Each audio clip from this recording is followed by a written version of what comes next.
nyumba yangu nitamtumikia Bwana. Bwana asifiwe. Maisha ya kiroho ni lazima ufanye uamuzi. Ufanye uamuzi kutembea na Bwana. Ufanye uamuzi kuliishia neno la Bwana. Ufanye uamuzi kuwa mtendaji wa neno la Bwana. Manake hapo ndiko kuliko na kubarikiwa kwako. Bwana asifiwe.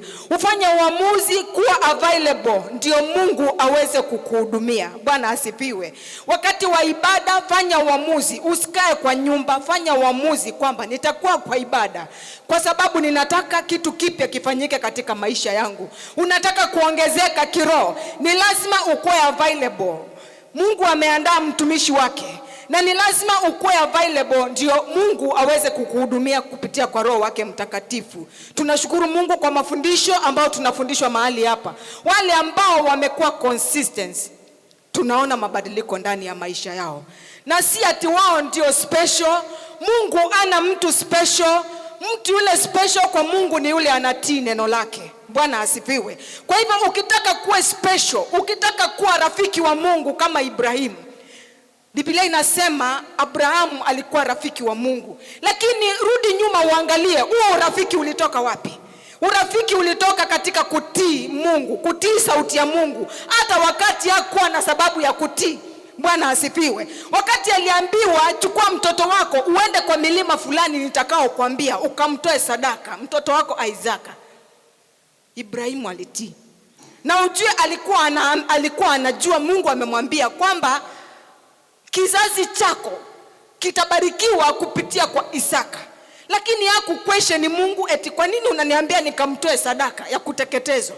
Na huyo ndiye mtoto ambao Mungu unaenda kunibariki kupitia kwake. Huyo ndiye atakuwa mrithi wa kile chote ambacho umenipatia. Lakini Abrahamu akatii. Bwana asifiwe. Na tunasoma neno la Mungu kwamba Abrahamu alikuwa rafiki wa Mungu. Kwa hivyo ukitaka kuwa rafiki wa Mungu ni lazima ufanye uamuzi wa kutii neno lake. Bwana asifiwe. Hapo ndipo kuliko na kubarikiwa kwako. Maneno tunayofundishwa hapa tusiache mahali hapa, tuende nayo katika manyumba zetu, katika kazi zetu, kule kote tunatembea. Tuamue kuwa watu watofauti, watu tunaotembea katika nuru. Tunaamua aje kwa kuhakikisha kwamba yale maneno tunayachukua, neno la Mungu tunalichukua na tunatembea nalo, lituongoze katika kila jambo. And before you realize, Mungu atakuinua sana. Kwa sababu Mungu hana kipendeleo. As long as umealign maisha yako na neno la Mungu, kama vile tumefundishwa na mhubiri wa asubuhi, ualign maisha yako na neno la Mungu, Mungu hana choice isipokuwa akubariki. Bwana asifiwe. Kwa hivyo fanya uamuzi, unaweza kufanyika kile ambacho umetamani kufanyika. Mungu hana kipendeleo. Bwana asifiwe. Unaweza kufanyika mtu wa kuheshimika vile unavyopenda. Nani asiyependa heshima? Bwana asifiwe. Nani asiyependa kuheshimiwa? Juzi nikaenda mahali fulani na nikapatana hapo na mama. Na mama nikamuona, nikaona sura inakaa ninamjua, nilimuona, lakini sasa ninajaribu kuload nilimuona wapi. Kumbe yeye alinijua kitambo. Yeye wakati alinispoti tu hivi akanisalimia shalom, na mimi nikaitikia shalom. Na wakati sasa nilimaliziwa, sasa ninamwaga nikiondoka, nikamwambia nilikuwa najaribu kuload nilikuona wapi. Akaniambia mama, tulikuwa na wewe kwa ule mkutano wa Pastor Kadenge. Na akaniambia Mungu, mama tulikuwa na wewe. Yani nilishangaa hiyo heshima ya mama.